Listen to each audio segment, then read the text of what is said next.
Well, good afternoon, friends. The fact that you're here with me at 4:45 in the last slot on Friday definitely makes you my friends. Thank you so much. This is going to be pretty informal. If you have any questions, you are small numbers, please feel free to give me a shout and we'll answer as we go along. So, we've all heard the adage, publish or perish. But in today's digital age, it's probably a little bit more like get visible or vanish. So how do you build that visibility? You started your blog, that's great. You're on social media sites, that's great. You do these things. But how do you parlay that into the kind of visibility that's going to give you a comprehensive online presence? It's going to get you seen, understood, cited, and valued.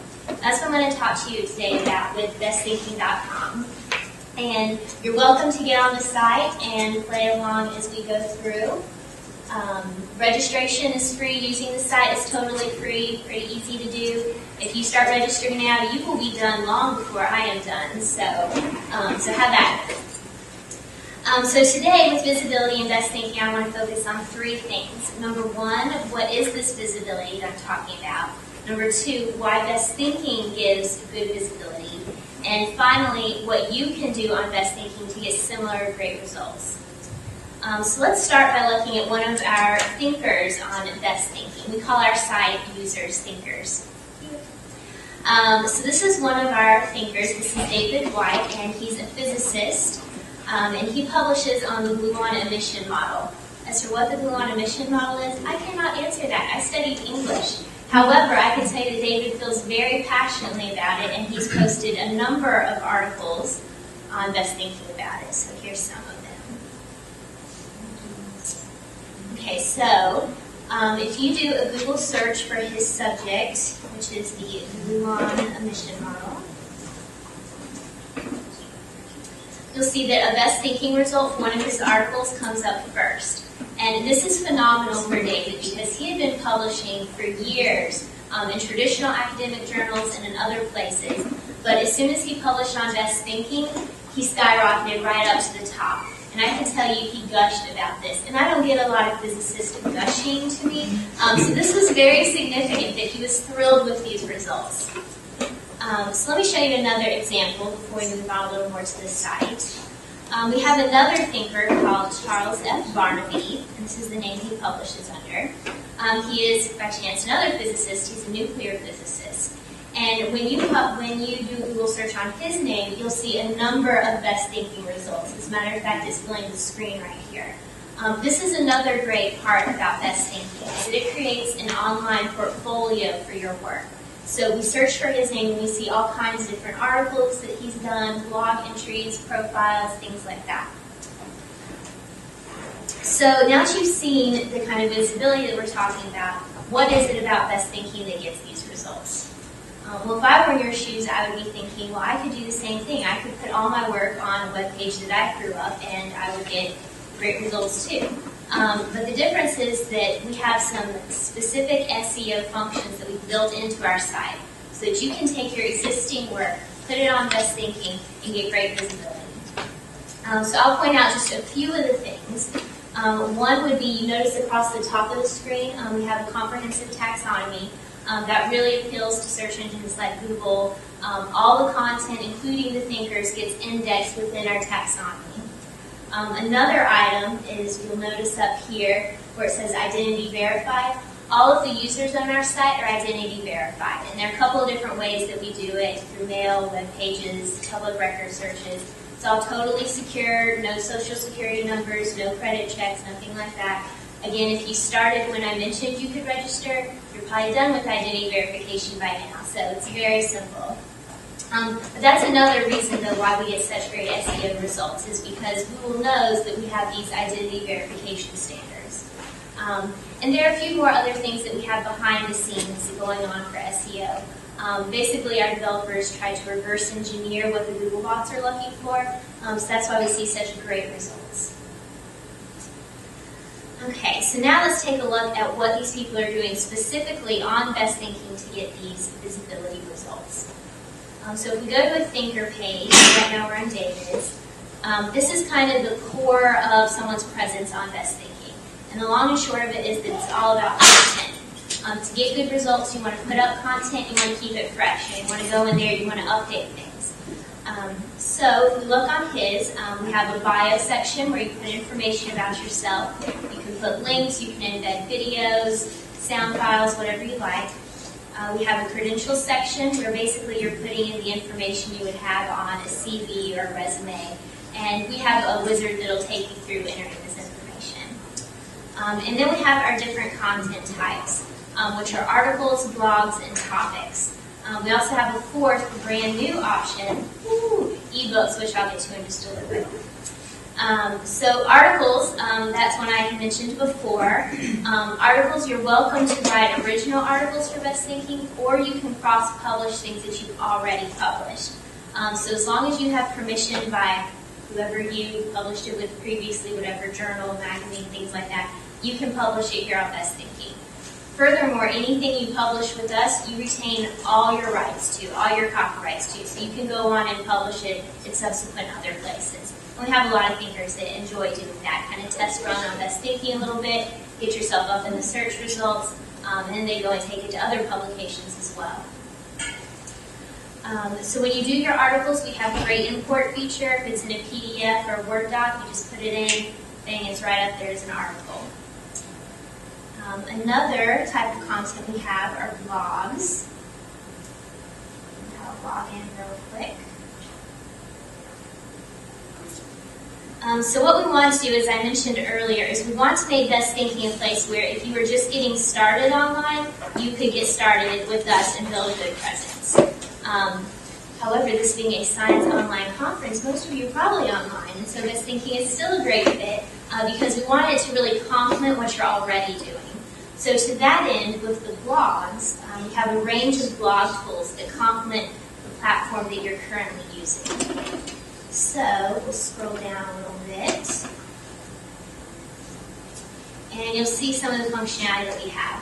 So if you have an existing WordPress blog, you can download our plugin, and it'll automatically cross-post whatever you post on your WordPress blog over to Best Thinking.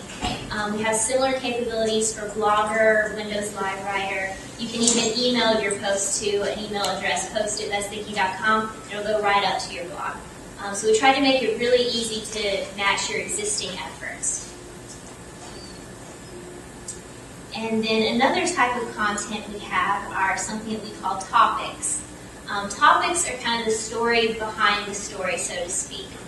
So what you do is you pick a subject. We'll take the first one off the list with the intriguing picture about, is there a place for genetically modified animals in your future? Is there?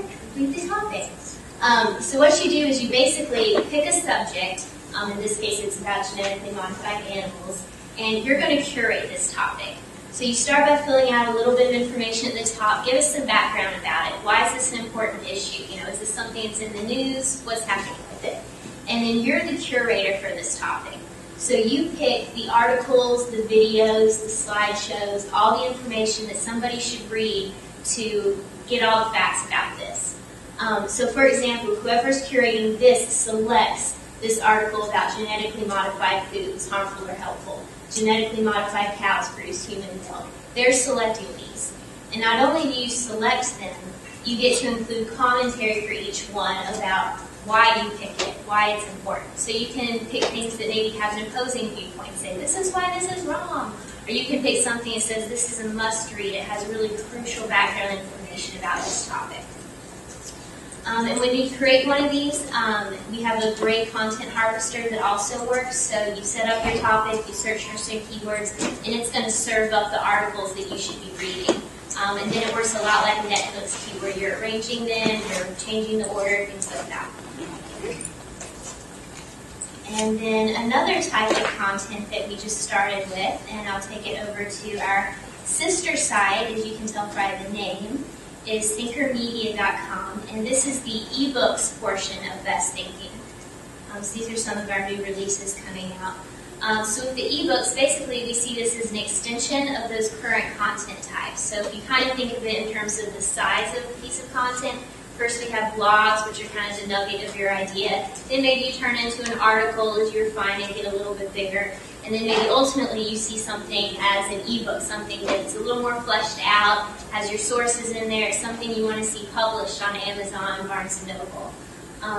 So we're able to help you with that entire process. Basically, you give us your manuscript, and we'll convert it to all the different forms it needs to be on the different platforms. Any questions? Oh, an eager hand, yes. How was your oncology developed? The oncology? Mm-hmm. The taxonomy at the top of the screen? Mm-hmm. Yes. Great question. So as you probably noticed, the taxonomy is not just science. It covers, I believe we have 14 areas right now across the top. And then below that, as you drill down, you'll go deeper. So here I am in energy, and then I can drill down to fossil energy, and then one more level. So total, we have about over 1,300 different nodes of that taxonomy. We did this through about a year of research by hand, comparing different taxonomies for these specific areas. So we would go to, for example, all the engineering and look at, the engineering societies, their journals, and get a feel for what they are. So each one is based independently, if that makes sense. So we didn't hold science to have the same number of categories, for example, as something in arts. So they act really independently of each other. And also another thing that our thinkers really like is that, I said everything gets put in a slot in the taxonomy, like your articles, yourself. You can have up to 10 for any one piece of content. So I could put myself in arts literature, and I could also put myself in energy wind turbines, something like that. So we don't limit you to just one. It's a great question. And is it dynamic? So you've developed it over a year. Is it growing as topics change? It is growing. Fortunately, it isn't growing by leaps and bounds, which means we didn't leave things out. Fingers crossed. But you will note over here we have a Suggest New Discipline button.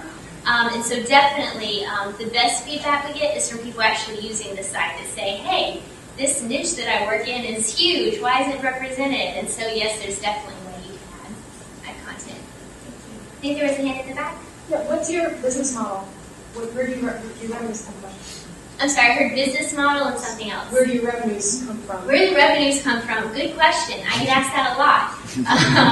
A couple of different ways. If I scroll down here, you'll see we have a few other features.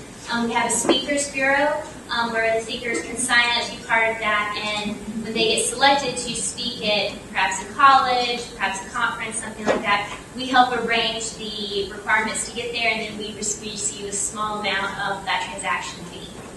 We also have a syndication program where when people post their content, they can have it syndicated out to different news organizations, things like that, and it's the same premise as we're retaining a small bit of that transaction fee. For our ebooks, it works the same way. We have a really high royalty, it's 70% for our authors. So those are some of the ways. It's a little piecemeal in there.